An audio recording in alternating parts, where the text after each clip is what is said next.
Hello दोस्तों, मैं आशीष कुमार अपने YouTube channel Bihar GK tricks में आपका स्वागत करता हूं। आज हम लोग प्राचीन भारत के इतिहास के अंतर्गत मौर्य साम्राज्य के विभिन्न प्रश्नों को इस वीडियो में देखेंगे। तो यदि आप लोगों ने अब तक हमारा channel Bihar GK tricks subscribe नहीं किया है तो इसे सब्सक्राइब कर लें, साथ ही बेल आइकन को जरूर दबाएं। तो आइए वीडियो को स्टार्ट करते हैं। पहला प्रश्न है, अशोक द्वारा विजित वह निश्चित क्षेत्र कहाँ था? तो इसका उत्तर है बी, कलिंग। अशोक द्वारा विजित वह निश्चित क्षेत्र कलिंग था। अशोक द्वारा विजित वह निश्चित क्षेत्र कलिंग था। अशोक अपने राज्याभिषेक के 8वें वर्ष अर्थात 261 ईस्वी पूर्व में कलिंग पर आक्रमण किया था।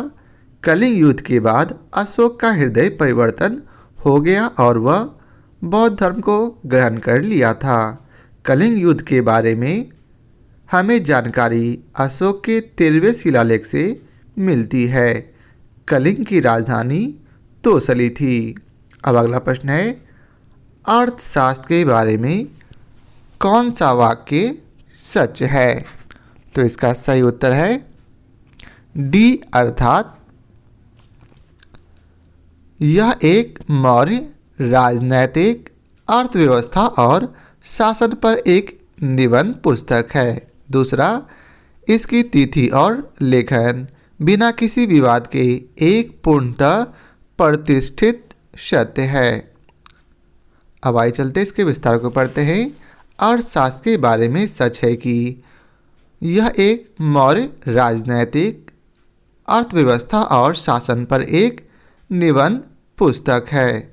इसकी तिथि और लेखन बिना किसी विवाद के एक पूर्णतः प्रतिष्ठित सत्य है।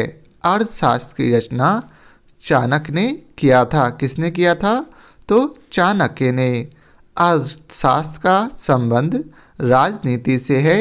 अर्थशास्त्र जैसी पुस्तक की तुलना मैकियावेली की रचना दी प्रिंस से की जाती है। अब अगला प्रश्न है, इनमें से कौन सा मौर्य अधिकारी आधुनिक जिलाधीश के समान आंका जा सकता है? तो इसका उत्तर है राजुक। मौर्य अधिकारी राजुक को आधुनिक जिलाधिकारी के समान आंका जा सकता है। अशोक के 3रे शिलालेख से पता चलता है कि उसने राजुक नामक अधिकारी की नियुक्ति किया था। राजुक पहले केवल राजस्व विभाग का ही कार्य करते थे, किंतु बाद में उन्हें न्यायिक अधिकार भी प्रदान कर दिए गए थे। इस प्रकार राजुक की स्थिति आधुनिक शासन में जिलाधिकारी अर्थात डीएम जैसी थी। अब अगला प्रश्न है, किस सिलोन शासक ने स्वयं को अशोक की पदचिन्हों का प्रतिरूप बनाया? तो इसका उत्तर है तिष्य ने। सिलोन शासक तिष्य ने स्वयं को अशोक के पदचिन्हों का प्रतिरूप बनाया था। पहले श्रीलंका को सिलोन कहा जाता था। अशोक ने अपने पुत्र महेंद्र एवं पुत्री संघमित्रा को बौद्ध धर्म के प्रचार के लिए श्रीलंका भेजा था। श्रीलंका के राजा ने बौद्ध धर्म को राजधर्म बनाया था तथा अशोक की तरह देवनाम प्रिय की उपाधि धारण किया था। अब अगला प्रश्न है, वह कौन सा मौर्य शासक था जो भद्रवाहु के साथ दक्षिण भारत गया था? तो इसका उत्तर है चंद्रगुप्त। मौर्य शासक चंद्रगुप्त मौर्य था जो भद्रवाहु के साथ दक्षिण भारत आया था।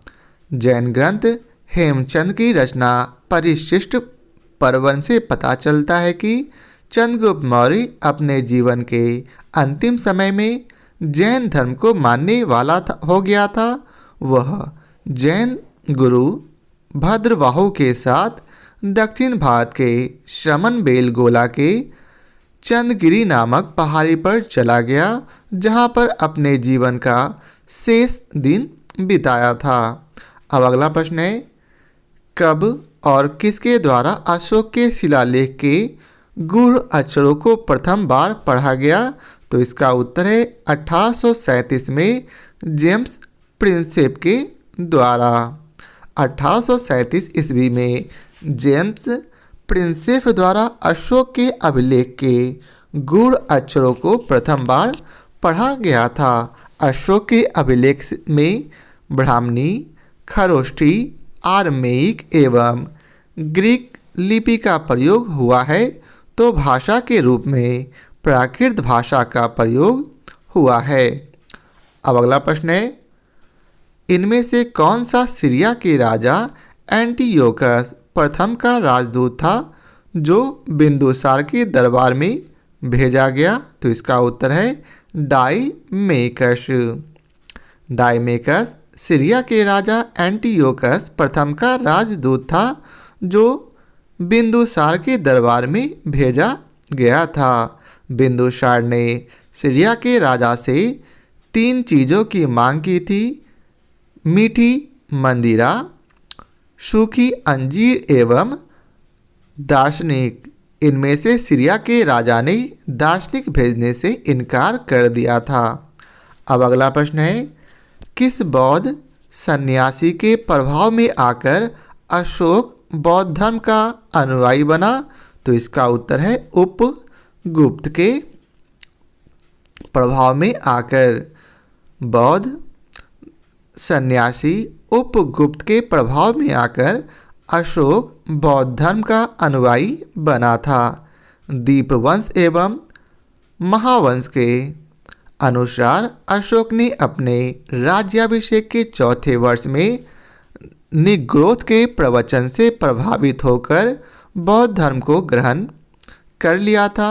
कुछ समय बाद अशोक मोगली पुत्र तिष के प्रभाव में आकर पूर्ण रूपेण बौद्ध हो गया था। बौद्ध ग्रंथ दिव्यावदान से पता चलता है कि उपगुप्त नामक बौद्ध भिक्षु ने अशोक को बौद्ध धर्म में दीक्षित किया था। अब अगला प्रश्न है, भारत सरकार द्वारा अपने देश के राष्ट्रीय चिन्ह के रूप में अपनाया गया अशोक की राजधानी सारनाथ पिलर के धर्मचक्र में कितनी तिलियां हैं? तो इसका उत्तर है 24। भारत सरकार द्वारा अपने देश के राष्ट्रीय चिन्ह के रूप में अपनाया गया अशोक के सारनाथ पिलर के धर्मचक्र में कुल 24 तिलियां हैं। अब अगला प्रश्न है, इनमें से कौन से कथन मेगास्थनीज की इंडिका के बारे में असत्य है? तो इसका सही उत्तर है डी अर्थात 1 और 4। तो आइए जानते हैं 1 और 4 में क्या दिया गया है। 1 में बतलाया गया है कि यह अपने मौलिक रूप में उपलब्ध है, जो बिल्कुल गलत है। और 4 में बतलाया गया है कि भारत में यह मौर्य काल में गुलामी के प्रचलन और सूदखोरी की साक्षी है, तो यह भी गलत है। जो सही हम लोग उसे केवल पढ़ लेते हैं। तो सही है, यह मौर्य काल के शहर और सेना प्रशासन के बारे में एक विस्तृत लेखा जोखा देता है। कौन? तो मेगास्थनीज की इंडिका पुस्तक, और इसमें मौर्य समाज को 7 श्रेणियों में बांटा गया है। अब आइए चलते हैं अगले प्रश्न पर। तो अगला प्रश्न है, सबसे पहले लिया जाने वाला कर बताइए। तो सबसे पहले लिया जाने वाला कर बलि या फिर इच्छा पूर्वक दी गई भेंट है। सबसे पहले लिया जाने वाला कर बलि था, जो इच्छा पूर्वक दी गई भेंट थी। मौर्य काल में बलि एक प्रकार का धार्मिक कर था। मौर्य काल में वह कर जो अनाज के रूप में न लेकर नकद रूप में लिया जाता था उसे हिरण्य कहा जाता था। अब अगला प्रश्न है, इनमें से कौन सा मूल कारक मौर्यों को शूद्र वर्ण के संबंधी के रूप में व्याख्यायित करता है? तो इसका उत्तर है पुराण। पुराण मौर्यों को शूद्र वर्ण के रूप में व्याख्यायित करता है। विशाख दत्त की रचना मुद्रा राक्षस में चंद्रगुप्त मौर्य के लिए वृषल शब्द आया है। इसका अर्थ होता है निम्न कुल। बौद्ध एवं जैन ग्रंथ में चंद्रगुप्त मौर्य को क्षत्रिय बताया गया है और यही मान्य है। अब अगला प्रश्न है, वह कौन सा मंत्री था जिसने उत्तराधिकारी की लड़ाई में अशोक की उसके भाइयों के विरुद्ध सहायता की थी? तो इसका उत्तर है राधा गुप्त। वह मंत्री राधा गुप्त था जिसने उत्तराधिकारी की लड़ाई में अशोक के उसके भाइयों के विरुद्ध सहायता की थी। अशोक ने अपना राज्याभिषेक 669 ईसा पूर्व में करवाया था। अशोक 273 ईसा पूर्व में गद्दी पर बैठा था। अशोक गद्दी पर बैठने से पहले अवंती का राज्यपाल था। अब अगला प्रश्न है, अशोक के बाद मौर्य साम्राज्य पश्चिमी और पूर्वी दो भागों में बंट गया। बाद के लिए मौर्य राजा के शासन में ये दोनों भाग फिर से मिल गए। तो इसका उत्तर है संप्रति में। अशोक के बाद मौर्य साम्राज्य पश्चिमी और पूर्वी दो भाग में बंट गया। बाद में मौर्य राजा संप्रति के शासन में ये दोनों भाग फिर से मिल गए। मौर्य साम्राज्य के पतन का कारण अशोक का निर्बल उत्तराधिकारी माना जाता है।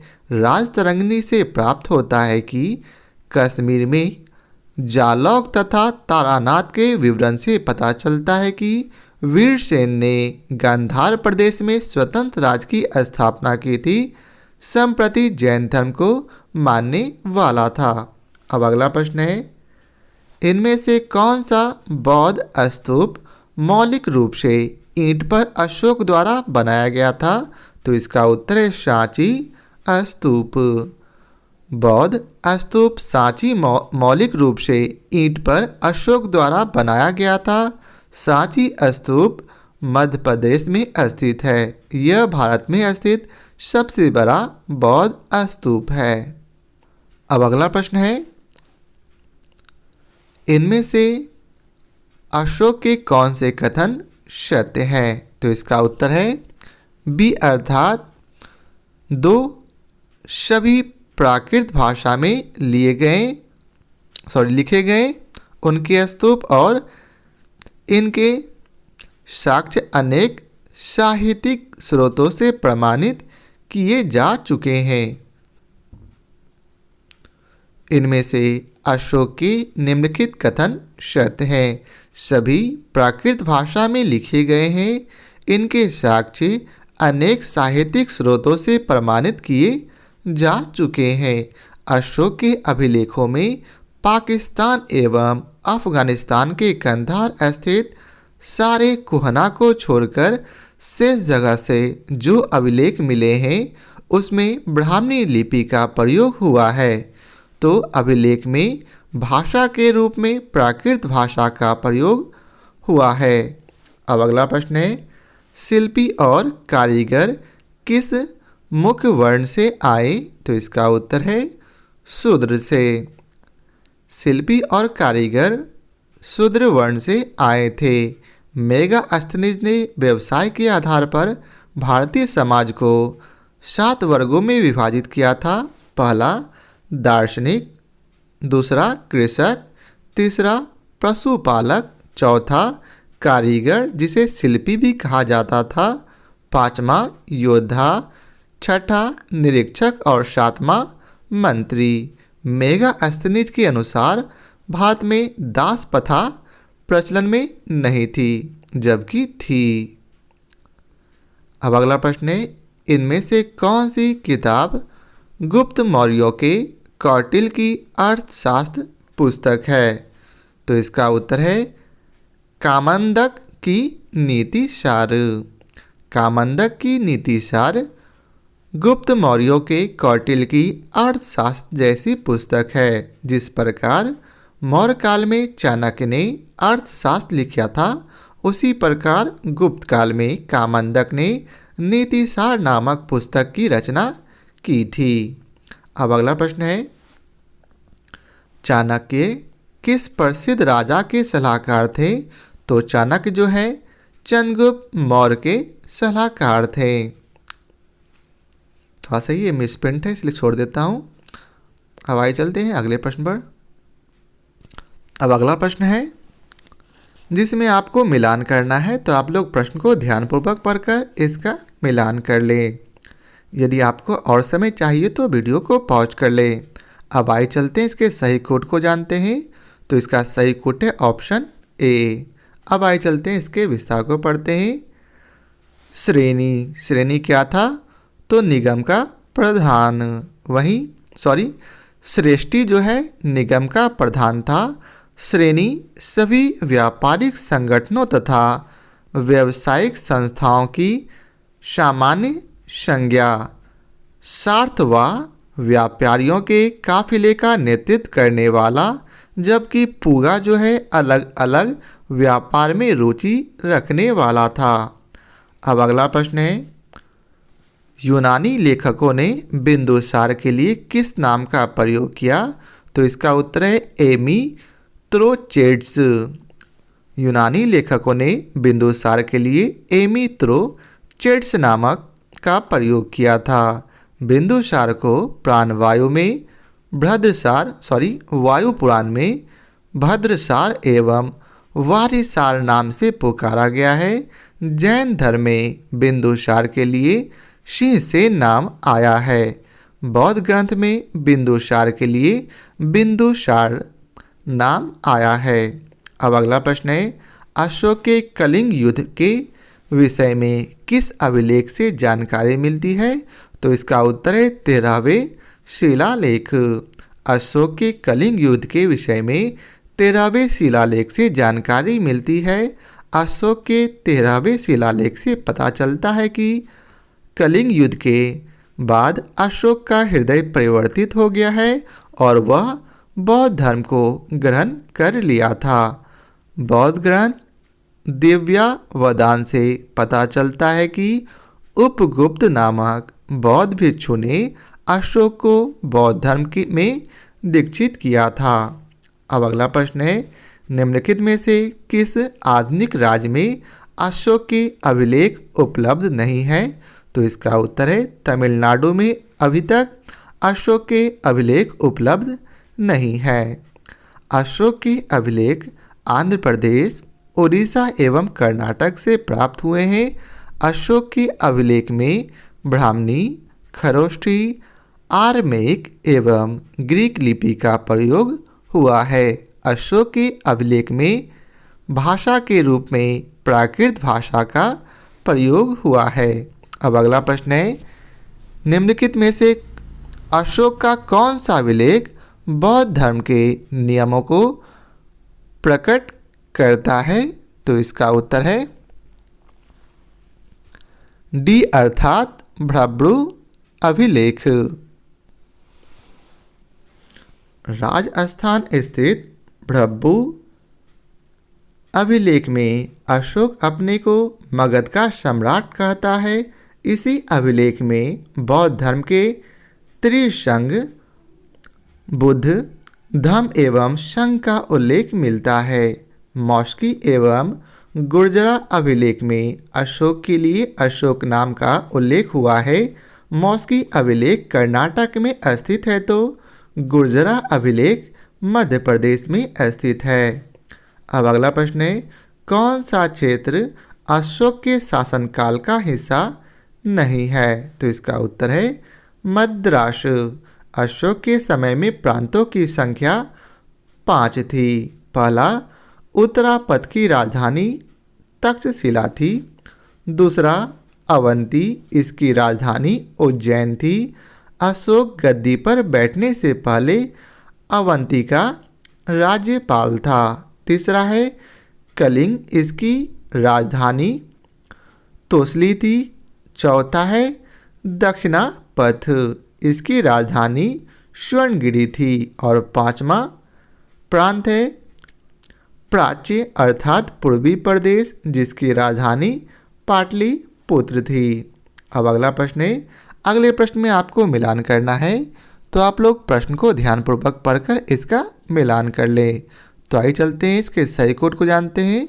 तो इसका सही कोड है ऑप्शन बी। अशोक का नाम अभिलेख में देवनाम प्रिय, प्रियदर्शी एवं राजा मिलता है। अशोक के लिए अशोक नाम का उल्लेख मॉस्की एवं गुर्जरा अभिलेख में मिलता है। यूनानी विद्वान जस्टिन ने चंद्रगुप्त मौर्य को सेंड्रोकोटस के नाम से पुकारा है। सर्वप्रथम सेंड्रोकोटस की पहचान चंद्रगुप्त मौर्य के रूप में सर विलियम जोन्स ने किया था। गुप्त वंश के शासक चंद्रगुप्त द्वितीय ने शक विजय के उपलक्ष्य में विक्रमादित्य की उपाधि धारण की थी तथा सिंह विक्रम प्रकार का सिक्का चलाया था। अब अगला प्रश्न है, मौर्य वंश का अंतिम शासक कौन था? तो मौर्य वंश का अंतिम शासक बृहद्रथ था। मौर्य वंश का अंतिम शासक बृहद्रथ था। इसके सेनापति का नाम पुष्यमित्र शुंग था। पुष्यमित्र शुंग ने बृहद्रथ की हत्या करके 185 ईसा पूर्व में शुंग वंश की स्थापना की थी। अब अगला प्रश्न है, निम्नलिखित को उनके बढ़ते कालानुक्रम में व्यवस्थित कीजिए। तो इसका सही उत्तर है सी, अर्थात सभी जो हैं आपस में कालानुक्रम में बढ़ते हुए में हैं। अर्थात पहले सबसे पहले क्या हुआ, तो भारत में लोहे का प्रयोग, उसके बाद अशोक की कलिंग विजय, फिर प्रयाग में हर्षवर्धन की पंचवर्षीय सभा, और चौथा है चंद्रगुप्त प्रथम द्वारा गुप्त संवत की शुरुआत। अशोक ने कलिंग पर आक्रमण अपने राज्याभिषेक के 8वें वर्ष अर्थात 261 ईसा पूर्व में किया था। गुप्त वंश का वास्तविक संस्थापक चंद्रगुप्त प्रथम ने गुप्त संवत प्रारंभ किया था। इसका समय माना गया है 319 से 320 ईस्वी। अब अगला प्रश्न है, मौर्य साम्राज्य में समाहर्ता उसे कहते थे जो, तो इसका उत्तर है एक राज्य की सभी राजस्वों का प्रभारी था। मौर्य साम्राज्य में समाहर्ता राज्य की सभी राजस्वों का प्रभारी था। इसका कार्य राजस्व इकट्ठा करना, आय व्यय का ब्यौरा रखना एवं वार्षिक बजट तैयार करना होता था। अब अगला प्रश्न है, अशोक के शिलालेखों को पहली बार किसके द्वारा पढ़ा गया? तो इसका उत्तर है सर जेम्स प्रिंसेप के द्वारा। अशोक के शिलालेख को पहली बार 1837 ईस्वी में अंग्रेज जेम्स प्रिंसेप ने पढ़ा था। अब अगला प्रश्न है, तो अगले प्रश्न में आपको मिलान करना है, तो आप लोग प्रश्न को ध्यानपूर्वक पढ़कर इसका मिलान कर लें। तो आइए चलते हैं इसके सही कोट को जानते हैं। तो इसका सही कोट है ऑप्शन ए। अब आइए चलते हैं इसके पहले हम लोग मिलान कर लेते हैं। कौशाम्बी, तो यह है रानी का अभिलेख। दूसरा है रामपुरवा, यह जो है बेतिया बिहार में है। तीसरा मॉस्की अभिलेख, मॉस्की अभिलेख रायचूर कर्नाटक में है। जबकि चौथा गुर्जरा जो है दतिया मध्य प्रदेश में है। अब अगला प्रश्न है, कालसी प्रसिद्ध है? तो कालसी अशोक के शिलालेख के कारण प्रसिद्ध है। कालसी प्रसिद्ध है अशोक के शिलालेख के कारण। यह वर्तमान समय में उत्तरांचल में स्थित है। अशोक के अभिलेख में ब्राह्मणी, खरोष्ठी, आरेमेइक एवं ग्रीक लिपि का प्रयोग हुआ है, तो वहीं भाषा के रूप में प्राकृत भाषा का प्रयोग हुआ है।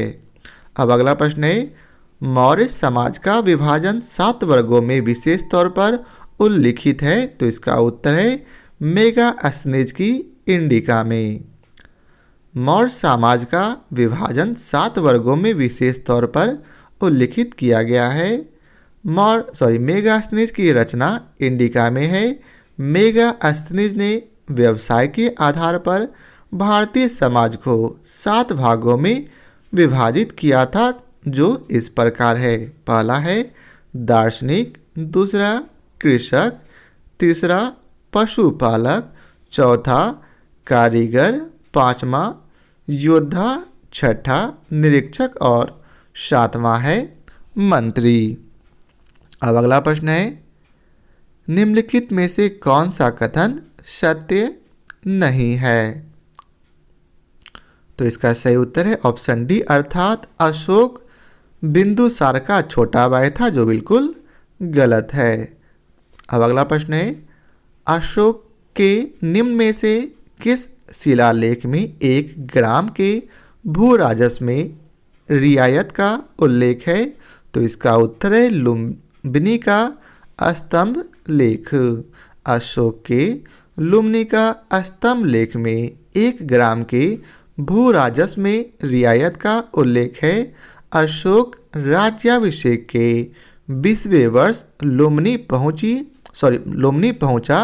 चूंकि यह स्थान बुद्ध का जन्म स्थान था, इसलिए अशोक ने इस स्थान को धार्मिक करों से मुक्त कर भूमि कर के रूप में उपज का 8वां भाग लेना निश्चित किया था। अब अगला प्रश्न है, बिंदुसार के दरबार में कौन राजदूत था? तो इसका उत्तर है सी, डाइमेकस। बिंदुसार के दरबार में डाइमेकस नामक राजदूत था। सीरिया के राजा एंटियोकस ने बिंदुसार के दरबार में एक राजदूत भेजा था, जिसका नाम डाइमेकस था। बिंदुसार ने सीरिया के राजा से 3 चीज़ों की मांग की थी। पहला मीठी मदिरा, दूसरा सूखी अंजीर और तीसरा दार्शनिक। इन तीनों चीज़ों में सीरिया के राजा ने दार्शनिक भिजवाने से साफ इनकार कर दिया था। अब अगला प्रश्न है, अपने धर्म का प्रचार करने के लिए अशोक ने निम्नलिखित की सेवाएं ली थी? किसकी? तो उपयुक्त सभी की, अर्थात राजुक की, प्रादेशिक की और युक्त की। अपने धर्म का प्रचार करने के लिए अशोक ने राजुक, प्रादेशिक एवं युक्त की सेवाएं ली थी। इन अधिकारियों की नियुक्ति के बारे में हम जानकारी अशोक के 3रे शिलालेख में मिलती है। अब अगला प्रश्न है, मौर्य राजवंश का अंतिम राजा कौन था? तो मौर्य राजवंश का अंतिम राजा बृहद्रथ था। मौर्य राजवंश का अंतिम राजा बृहद्रथ था। बृहद्रथ की हत्या करके पुष्यमित्र शुंग ने जिस राजवंश की स्थापना की थी, उसे हम शुंग राजवंश के नाम से जानते हैं। अब अगला प्रश्न है, अशोक का कौन सा उत्तराधिकारी देवा नाम प्रिय कहलाया था? तो इसका उत्तर है दशरथ। अशोक का पौत्र दशरथ ने देवा नाम प्रिय की उपाधि धारण की थी। संसार के इतिहास में 3 राजाओं ने देवनाम प्रिय की उपाधि धारण की थी, जैसे अशोक, अशोक का पौत्र दशरथ एवं श्रीलंका के राजा तिष्य ने। अब अगला प्रश्न है, प्राचीन भारत का प्रसिद्ध शासक कौन था, जिसने अपने जीवन के अंतिम दिनों में जैन धर्म अपना लिया था? तो इसका उत्तर है चंद्रगुप्त। जैन ग्रंथ हेमचंद की रचना परिशिष्ट पर्वन में से पता चलता है कि चंद्रगुप्त मौर्य अपने जीवन के अंतिम समय में जैन धर्म ग्रहण कर लिया था। वह जैन गुरु भद्रबाहु के साथ श्रमणबेलगोला के चंद्रगिरी नामक पहाड़ी पर चला गया, जहां पर अपने जीवन का शेष दिन बिताया था। अब अगला प्रश्न है, सम्राट अशोक महान, जिसने 40 वर्षों तक भारत में राज्य किया, की राजधानी का नाम उस समय क्या था? तो इसका उत्तर है पाटलिपुत्र। सम्राट अशोक ने 40 वर्षों तक भारत में राज्य किया था। उसकी राजधानी का नाम उस समय पाटलिपुत्र था। अशोक के समय में प्रांतों की संख्या 5 थी। पहला अवंती, जिसकी राजधानी उज्जैन थी। दूसरा, अशोक गद्दी पर बैठने से पहले अवंती का राज्यपाल था। दूसरा है उत्तरापथ, जिसकी राजधानी तक्षशिला थी। तीसरा, दक्षिणापथ, जिसकी राजधानी स्वर्णगिरी। चौथा है कलिंग, जिसकी राजधानी तोसली। और पांचवा, प्राच्य, जिसे पूर्वी प्रदेश के नाम से जानते हैं, इसकी राजधानी पाटलिपुत्र थी। अब अगला प्रश्न है, कलिंग युद्ध किस वर्ष में हुआ था? तो कलिंग युद्ध 261 बीसी अर्थात ईसा पूर्व में हुआ था। कलिंग युद्ध 261 ईसा पूर्व में हुआ था। अशोक अपने राज्याभिषेक के 8वें वर्ष अर्थात 261 ईसा पूर्व में कलिंग पर आक्रमण किया था। हाथी गुम्फा अभिलेख से पता चलता है कि उस समय कलिंग का राजा नंदराज नामक कोई व्यक्ति था। कलिंग वर्तमान समय में उड़ीसा में स्थित है। अब अगला प्रश्न है, कलिंग युद्ध के बाद निम्न में से किसने महाराज अशोक के रूपांतर को दर्ज किया? तो इसका उत्तर है रॉक एडिक्ट 13। कलिंग युद्ध के बाद रॉक एडिक्ट 13 में महाराज अशोक के रूपांतरण को दर्ज किया गया है। अशोक के शिलालेख 13 से पता चलता है कि कलिंग युद्ध के बाद अशोक का हृदय परिवर्तित हो गया और वह बौद्ध धर्म को अपना लिया था। अशोक को बौद्ध धर्म में शामिल करने का श्रेय बौद्ध भिक्षु उपगुप्त को जाता है। किसे?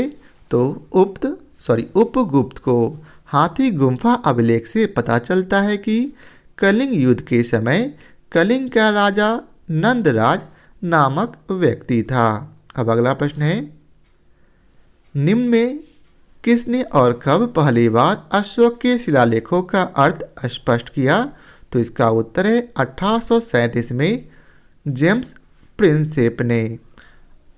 अंग्रेज जेम्स प्रिंसेप ने 1837 ईस्वी में पहली बार अशोक के शिलालेखों का अर्थ स्पष्ट किया था। अभिलेखों के द्वारा प्रजा को संदेश देने की प्रेरणा अशोक को संभवतः ईरानी शासक डेरियस से मिली थी। अब तक अशोक के करीब 40 अभिलेख प्राप्त हुए हैं। अब अगला प्रश्न है, मौर्य काल के दौरान शिक्षा का सबसे प्रसिद्ध केंद्र निम्न में से कौन था? तो इसका उत्तर है तक्षशिला।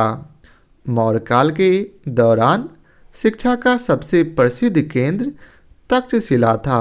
तक्षशिला विश्वविद्यालय विश्व स्तर पर सबसे प्राचीन विश्वविद्यालय है।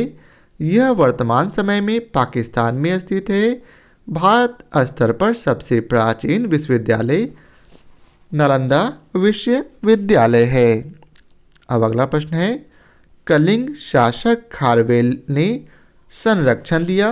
तो कलिंग शासक खारवेल ने किसे संरक्षण दिया? तो इसका उत्तर है बी, जैन धर्म को। कलिंग शासक खारवेल ने जैन धर्म को संरक्षण दिया था। कलिंग वर्तमान समय में उड़ीसा में स्थित है। नंद वंश के शासक महापद्म नंद ने कलिंग पर अधिकार कर वहां पर कृषि की सिंचाई के लिए नहरों का निर्माण कराया था। इस प्रकार महापद्म नंद प्राचीन भारत का पहला शासक था जिसने कृषि की सिंचाई हेतु नहरों का निर्माण कराया था। अब अगला प्रश्न है, शिलालेख में किस राजा को देवनाम प्रिय कहा गया है? तो इसका उत्तर है अशोक को।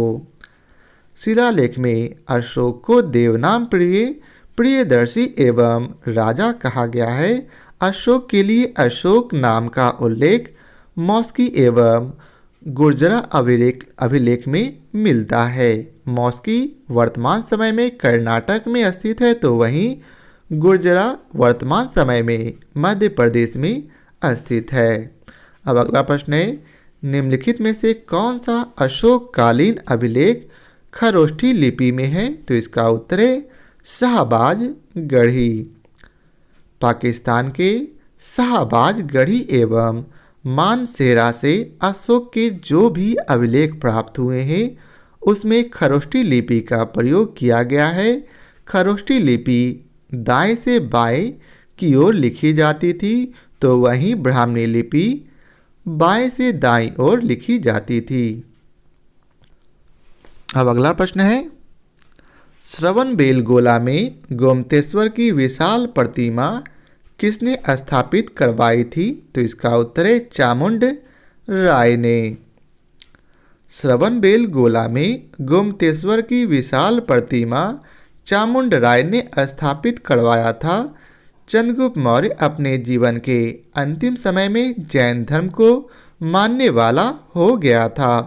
वह जैन गुरु भद्रबाहु के साथ श्रवणबेलगोला के चंद्रगिरी नामक पहाड़ी पर चला गया, जहां पर अपने जीवन का शेष दिन बिताया था।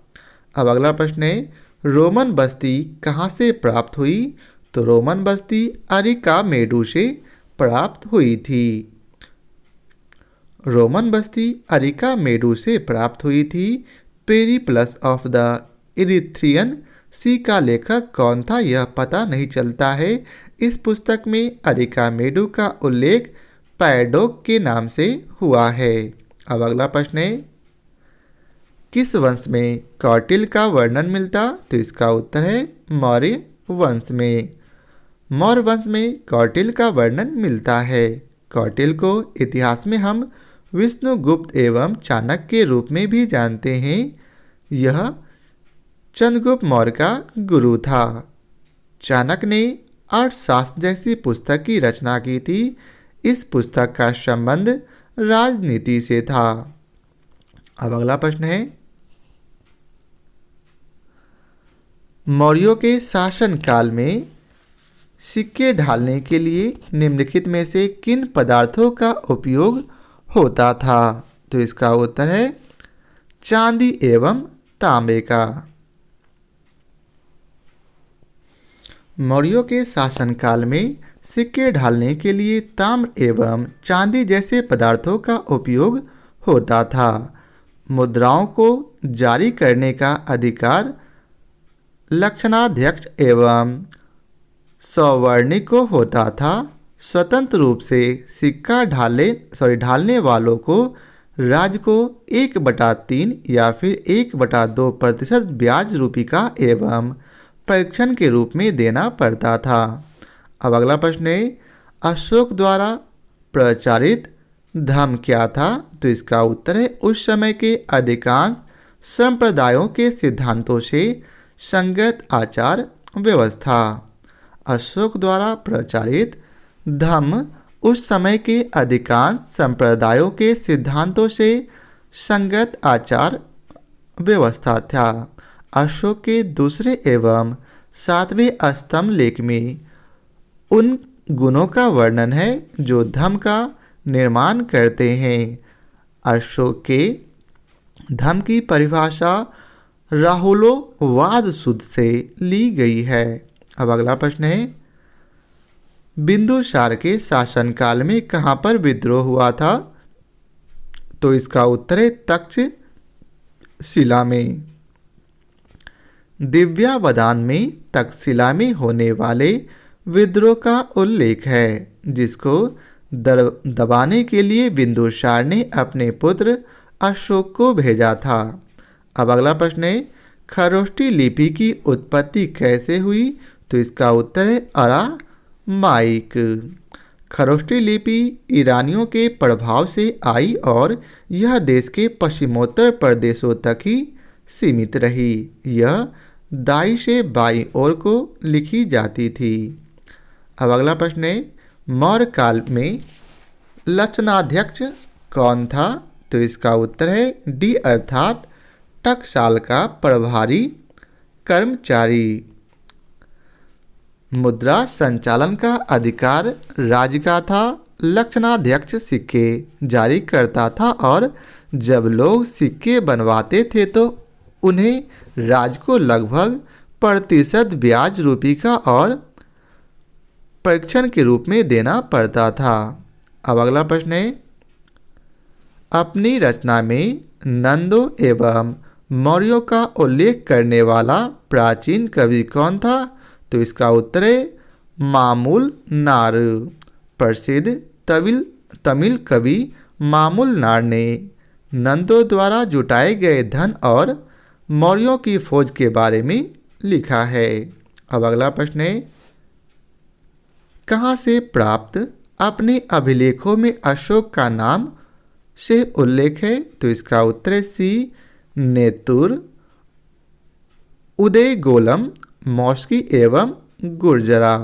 मौस्की, गुर्जरा तथा उदयगोलम के लेखों में अशोक का व्यक्तिगत नाम भी उल्लिखित है।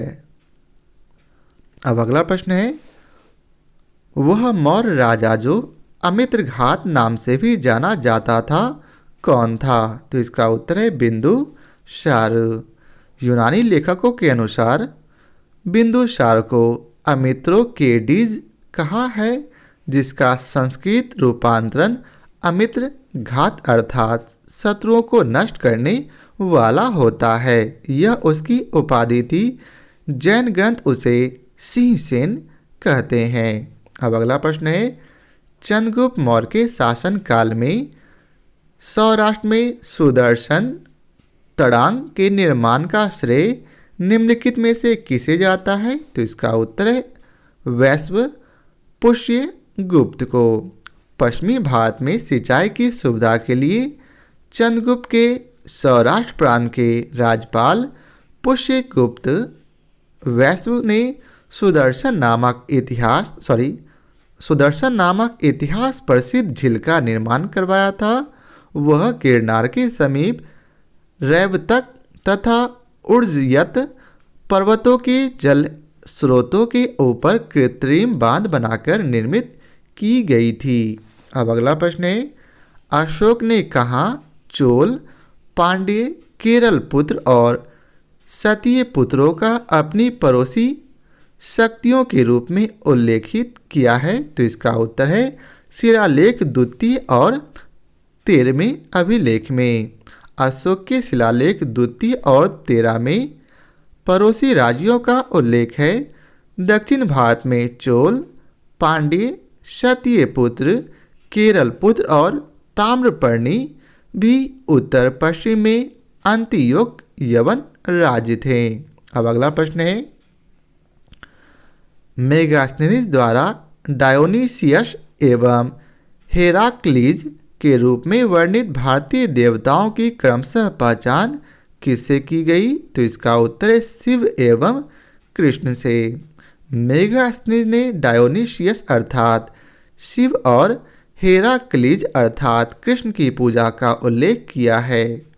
अब अगला प्रश्न है, मेगास्थनीज कहता है भारत में दास प्रथा नहीं थी। यह उक्त इसलिए कही गई होगी क्योंकि तो इसका उत्तर भारत में दास प्रथा उस पराकाष्ठा पर नहीं था जैसा कि उसने ग्रीस में देखा था। यूनानी लेखक मेगास्थनीज भारतीय समाज में दास प्रथा के प्रचलित होने का उल्लेख नहीं करता, जो इस बात का प्रमाण है कि भारत में दासों की दशा यूनान तथा रोम के दासों से कहीं बहुत अच्छी थी। अब अगला प्रश्न है, अशोक के अधिकांश लेख प्राकृत भाषा में है क्योंकि वह तो इसका उत्तर अधिकांश लोगों द्वारा समझी जाती थी। मौर्य काल में साधारण जनता की भाषा पाली थी। अशोक ने अपने अभिलेख पाली में ही उत्कीर्ण करवाया तथा उसे राज्य भाषा बनवाया था। अब अगला प्रश्न है, मौर्य साम्राज्य में पाटलिपुत्र के नगर शासक प्रबंधन को जानने के लिए सर्वाधिक महत्वपूर्ण स्रोत कौन सा है? तो इसका उत्तर है इंडिका। इंडिका की रचना मेगास्थनीज ने की थी। मेगास्थनीज सेल्यूकस निकेटर द्वारा चंद्रगुप्त मौर्य की राजसभा में भेजा गया यूनानी राजदूत था।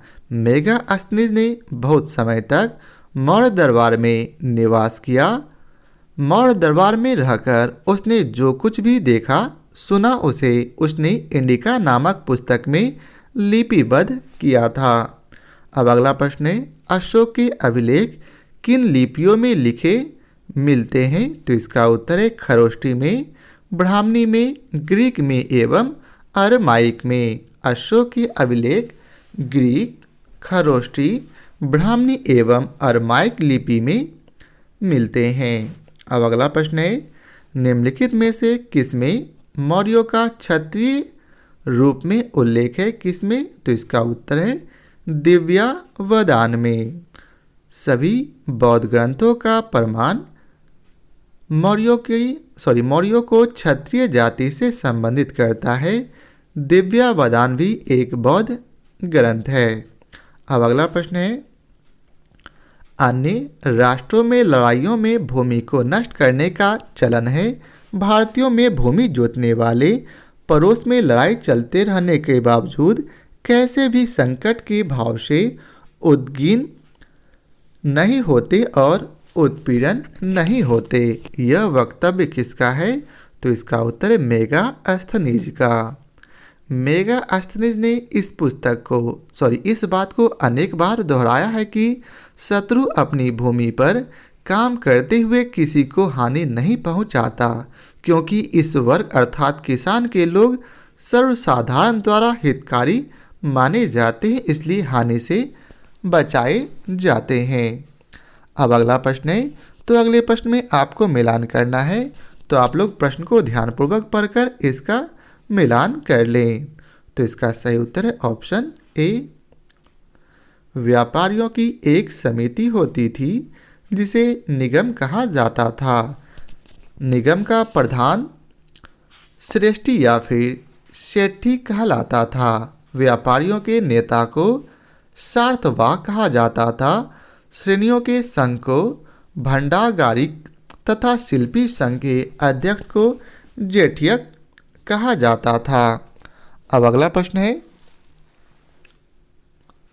अशोक का पोता कौन था? तो अशोक का पोता दशरथ था। अशोक का पोता दशरथ था।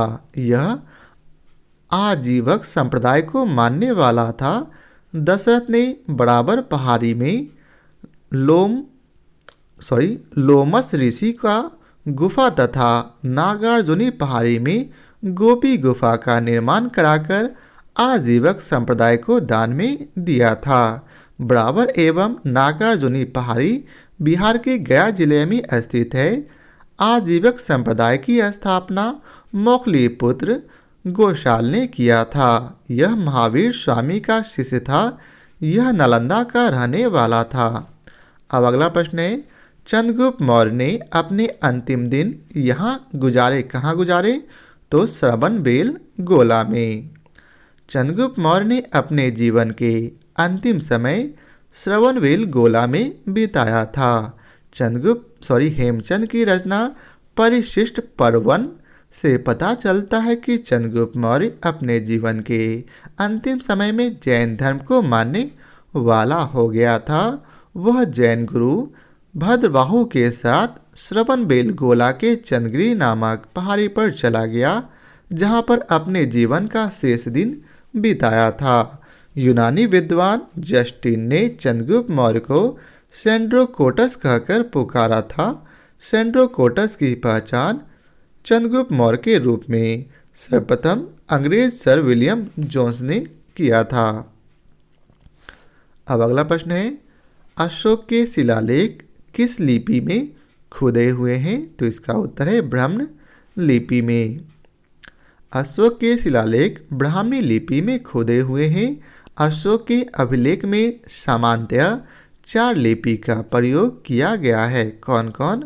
ब्राह्मणी लिपि, खरोष्टी लिपि, आर्मेइक लिपि एवं ग्रीक लिपि।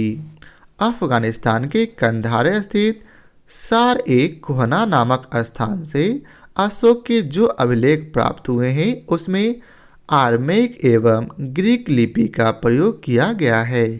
पाकिस्तान के शहबाजगढ़ी एवं मानसेहरा से अशोक के जो अभिलेख प्राप्त हुए हैं उसमें खरोष्टी लिपि का प्रयोग किया गया है। इन 2 स्थानों को छोड़कर शेष जगह से अशोक के 2 अभिलेख प्राप्त हुए हैं, उसमें ब्राह्मणी लिपि का प्रयोग किया गया है। अशोक के अभिलेखों में भाषा के रूप में प्राकृत भाषा का प्रयोग किया गया है। अशोक के अभिलेख का सर्वप्रथम पता 1750 ईस्वी में टी पैंथेलर ने लगाया था। अशोक के अभिलेख को सर्वप्रथम 1837 ईस्वी में अंग्रेज जेम्स प्रिंसेप से पढ़ा था। अब अगला प्रश्न है, किस शिला राजादेश में अशोक ने कलिंग युद्ध के हताहतों का उल्लेख किया है और युद्ध त्याग की घोषणा की है? तो इसका उत्तर है शिला राजादेश 13। अशोक के 13वें शिलालेख से पता चलता है कि कलिंग युद्ध के बाद अशोक का हृदय परिवर्तित हो गया और वह बौद्ध धर्म को ग्रहण कर लिया था। अशोक कलिंग युद्ध के बाद उदारता, दया एवं करुणा पर आधारित अपने राज्य को स्थापित करने का प्रयास किया था। अशोक को बौद्ध धर्म में शामिल करने का श्रेय बौद्ध भिक्षु उपगुप्त को जाता है। अशोक बौद्ध धर्म के प्रचार के लिए अपने पुत्र महेंद्र एवं पुत्री संघमित्रा को श्रीलंका की धरती पर भेजा था। अब अगला प्रश्न है, प्राचीन भारत में प्राचीनतम बौद्ध विश्वविद्यालय का नाम बताइए? तो इसका उत्तर है तक्षशिला। प्राचीन भारत में प्राचीनतम बौद्ध विश्वविद्यालय का नाम तक्षशिला विश्वविद्यालय है। तक्षशिला विश्वविद्यालय विश्व स्तर पर सबसे प्राचीन विश्वविद्यालय माना जाता है। यह वर्तमान समय में पाकिस्तान में स्थित है। भारत स्तर पर सबसे प्राचीन विश्वविद्यालय नालंदा विश्वविद्यालय है। अब अगला प्रश्न है, अशोक किसके उत्तराधिकारी थे? तो इसका उत्तर है बिंदुसार के। सम्राट अशोक बिंदुसार का उत्तराधिकारी था। सम्राट अशोक को इतिहास में हम देवा नाम प्रिय, प्रियदर्शी एवं राजा के नाम से भी जानते हैं। देवा नाम प्रिय का अर्थ होता है जो ईश्वर को प्रिय हो, तो वही प्रियदर्शी का अर्थ होता है जो देखने में खूबसूरत हो। अशोक के लिए अशोक नाम का उल्लेख मौस्की एवं गुर्जरा अभिलेख में हुआ है। मौस्की वर्तमान समय में कर्नाटक में स्थित है, तो वहीं गुर्जरा अभिलेख वर्तमान समय में मध्य प्रदेश में स्थित है। अब अगला प्रश्न है, चाणक्य का एक अन्य नाम क्या है? तो चाणक्य का अन्य नाम विष्णुगुप्त है। चाणक्य को इतिहास में हम कौटिल्य एवं विष्णुगुप्त के नाम से भी जानते हैं। चाणक्य ने अर्थशास्त्र जैसी पुस्तक की रचना की थी। इस प्रकार अर्थशास्त्र जैसी पुस्तक का संबंध राजनीति से माना जाता है। चाणक्य की रचना अर्थशास्त्र की तुलना मैकियावेली की रचना द प्रिंस से की गई है। अब अगला प्रश्न है, श्रवणबेलगोला कहाँ पर स्थित है? तो श्रवणबेलगोला कर्नाटक में स्थित है। हेमचंद की रचना परिशिष्ट पर्वन एक जैन ग्रंथ है। इस ग्रंथ से पता चलता है कि चंद्रगुप्त मौर्य अपने जीवन के अंतिम समय में जैन धर्म को मानने वाला हो गया था। वह जैन गुरु भद्रबाहु के साथ श्रवणबेलगोला के चंद्रगिरी नामक पहाड़ी पर चला गया, जहां अपने जीवन का शेष दिन बिताया था। अब अगला प्रश्न है, महान सम्राट अशोक किस वंश के थे? तो इसका उत्तर है मौर्य वंश के। महान सम्राट अशोक का संबंध मौर्य राजवंश से था। बिंदुसार के बाद उसका बेटा अशोक 273 ईसा पूर्व में गद्दी पर बैठा था, तो वहीं अशोक अपना राज्याभिषेक 269 ईसा पूर्व में कराया था। अशोक अपने राज्याभिषेक के 8वें वर्ष कलिंग पर आक्रमण किया था। हाथी गुम्फा अभिलेख से पता चलता है कि उस समय कलिंग का राजा नंदराज नामक कोई व्यक्ति था। कलिंग युद्ध के बाद अशोक ने बौद्ध धर्म को ग्रहण कर लिया था। अशोक को बौद्ध धर्म में शामिल करने का श्रेय बौद्ध भिक्षु उपगुप्त को जाता है। अब अगला प्रश्न है, मौर्य वंश का अंतिम सम्राट कौन था? तो इसका उत्तर है बृहद्रथ। मौर्य वंश का अंतिम सम्राट बृहद्रथ था।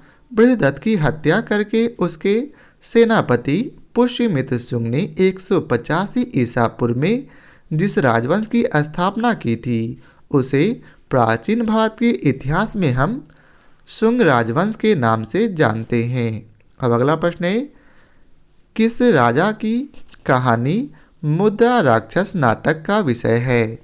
तो इसका उत्तर है चंद्रगुप्त मौर्य। चंद्रगुप्त मौर्य किस जाति का था? इस प्रश्न को लेकर इतिहास में विवाद रहा।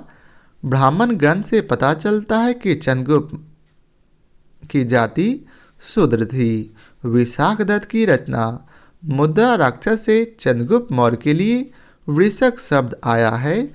वृषक का अर्थ होता है निम्न कुल। वहीं बौद्ध एवं जैन ग्रंथ से पता चलता है कि चंद्रगुप्त मौर्य की जाति क्षत्रिय थी। अब अगला प्रश्न है, विख्यात सांची स्तूप किसने बनवाया था? तो विख्यात सांची स्तूप अशोक ने बनवाया था। विख्यात सांची का स्तूप अशोक ने बनवाया था। सांची का स्तूप वर्तमान समय में मध्य प्रदेश में स्थित है। यह भारत का सबसे बड़ा स्तूप है। अब अगला प्रश्न है, राजतरंगिणी द्वारा किन राज्यों के राजाओं का वर्णन किया गया है? तो इसका उत्तर है कश्मीर का। राजतरंगिणी जैसी पुस्तक की रचना संस्कृत भाषा में कलहन जैसे विद्वान ने किया था। इस पुस्तक से कश्मीर के इतिहास में विषय में जानकारी मिलती है। अब अगला प्रश्न है, इलाहाबाद का पुराना नाम क्या है? तो इलाहाबाद का पुराना नाम प्रयाग है। चाणक्य को खाली स्थान अर्थात किस नाम से भी जाना जाता? तो चाणक्य को कौटिल्य के नाम से भी जाना जाता है। चाणक्य को इतिहास में हम कौटिल्य एवं विष्णुगुप्त के नाम से भी जानते हैं।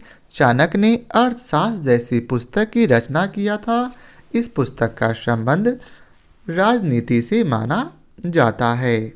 अब अगला प्रश्न है, अशोक किस राजवंश के राजा थे?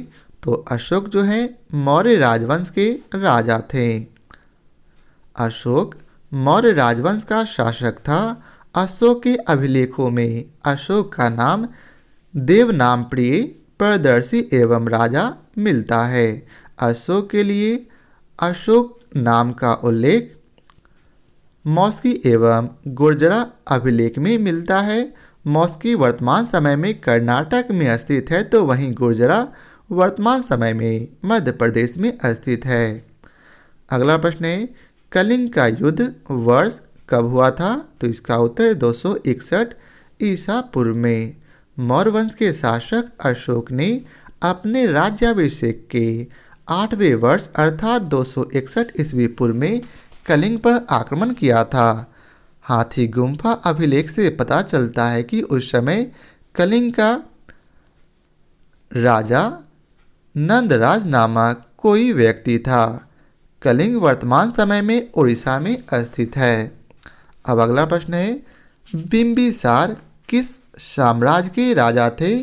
तो बिंबिसार जो है हर्यक साम्राज्य के राजा थे।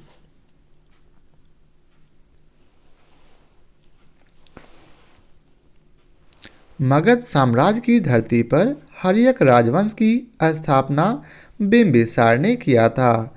बिंबिसार प्राचीन भारत का पहला शासक था जिसने सर्वप्रथम अस्थायी एवं विशाल सेना का गठन किया था। बिंबिसार के शासनकाल में मगध के साम्राज्यवादी नीति का पहला शिकार अंग जैसा राज्य हुआ था। उस समय अंग का राजा ब्रह्मदत्त था। अब अगला प्रश्न है, सांची में स्थित बौद्ध स्मारकों का निर्माण किसने किया था? तो मौर्य राजवंश ने। महात्मा बौद्ध के जलाए जाने पर जो राख प्राप्त हुआ, उस राख पर जिस स्मारक का निर्माण किया गया उसे हम स्तूप के नाम से जानते हैं। मध्य प्रदेश स्थित सांची का बौद्ध स्तूप भारत में सबसे बड़ा बौद्ध स्तूप माना जाता है। इसका निर्माण मौर्य वंश के शासक अशोक ने कराया था। अब अगला प्रश्न है, चंद्रगुप्त मौर्य किस वंश का शासक था? तो चंद्रगुप्त मौर्य मौर्य वंश का शासक था। चंद्रगुप्त मौर्य का संबंध मौर्य राजवंश से था।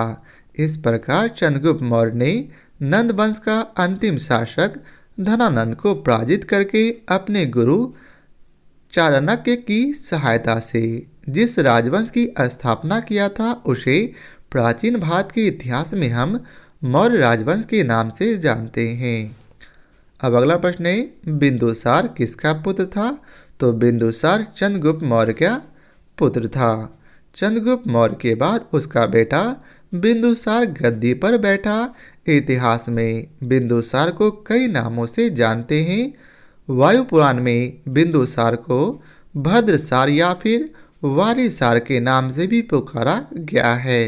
जैन ग्रंथ में बिंदुसार के लिए सिंहसेन नाम आया है।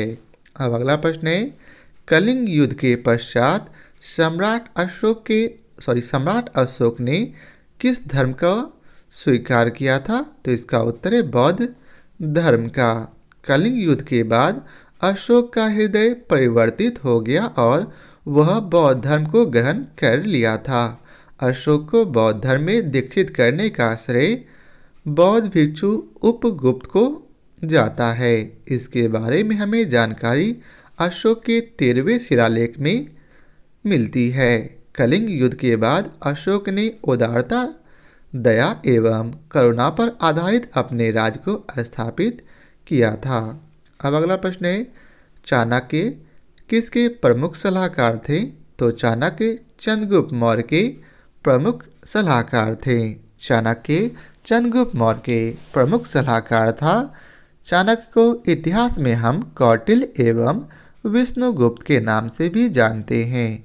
चाणक्य ने अर्थशास्त्र जैसी पुस्तक की रचना किया था जिसका संबंध राजनीति से था। चंद्रगुप्त मौर्य गद्दी पर बैठने के बाद चाणक्य को अपना पुरोहित एवं प्रधानमंत्री बनाया था। अब अगला प्रश्न है, चंद्रगुप्त मौर्य पाटलिपुत्र में पैदा हुआ था जो अब कहाँ है? तो इसका उत्तर है डी, बिहार में। चंद्रगुप्त मौर्य पाटलिपुत्र में पैदा हुआ था जो अब बिहार में है। हर्यक वंश के शासक उदयन ने गंगा एवं सोन नदी के तट पर पाटलिपुत्र जैसे नगर का निर्माण कराया था। शेरशाह सूरी ने 1541 ईस्वी में पाटलिपुत्र को पुनः पटना के नाम से बसाया था, अपने साम्राज्य की प्रांतीय राजधानी बनाया था। अब अगला प्रश्न है, चंद्रगुप्त मौर्य किस धर्म के प्रबल अनुयायी थे? तो इसका उत्तर है जैन धर्म के। चंद्रगुप्त मौर्य जैन धर्म को मानने वाले था। हेमचंद की रचना परिशिष्ट पर्वन से पता चलता है कि वह अपने जीवन के अंतिम समय में वह जैन धर्म के मानने वाला हो गया था। चंद्रगुप्त मौर्य अपने जीवन के अंतिम समय में जैन गुरु भद्रबाहु के साथ श्रवणबेलगोला के चंद्रगिरी नामक पहाड़ी पर चला गया जहां पर वह अपने जीवन का शेष दिन बिताया था। अब अगला प्रश्न है, अशोक के शिलालेख पर किस लिपि का प्रयोग किया जाता था? तो ब्राह्मणी लिपि का। अशोक के शिलालेख में ब्राह्मणी लिपि का प्रयोग किया गया है।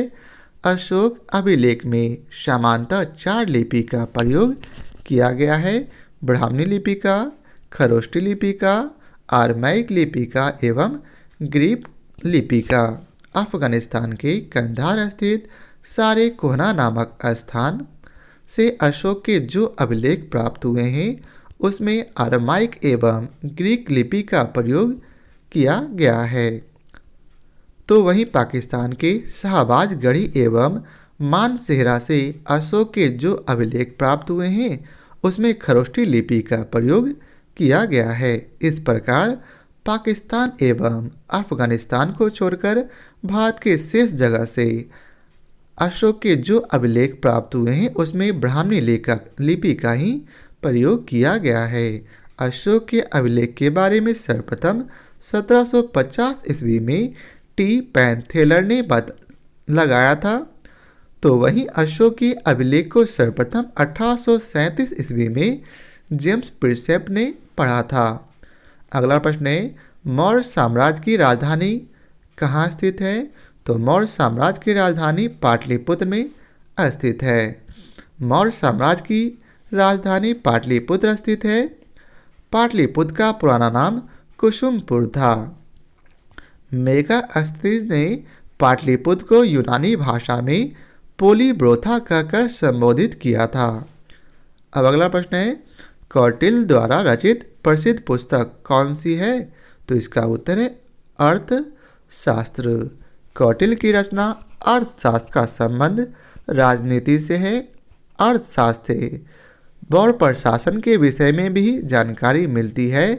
कौटिल्य की रचना अर्थशास्त्र की तुलना मैकियावेली की रचना द प्रिंस से की गई है। तो यह था आज के वीडियो का आखिरी प्रश्न। आशा करता हूँ आप लोगों को हमारा यह वीडियो पसंद आया हो। यदि आप लोगों को हमारा यह वीडियो पसंद आया हो तो लाइक और शेयर जरूर करें। फिर मिलते हैं नए टॉपिक के साथ। तो आज के लिए बहुत बहुत धन्यवाद।